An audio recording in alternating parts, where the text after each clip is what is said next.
Hey Shredders, Ken here with an easy chord for you. This is a little bit of a stretch, but it's a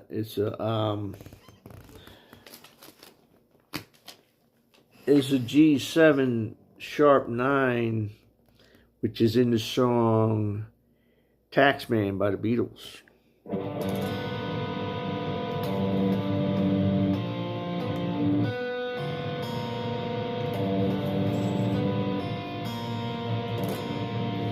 So you got E3, which is a G, which is the root, and then A5, which is a D, which is a fifth.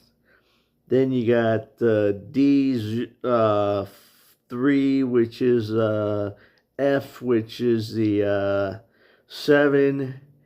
Then you got G4, which is a B, which is the 3rd, and I'm sorry, the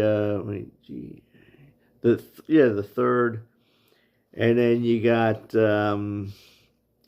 B8, which is a G, which is the root again, the octave.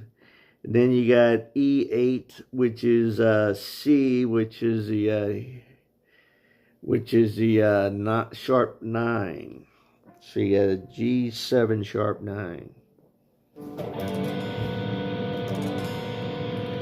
All right, later.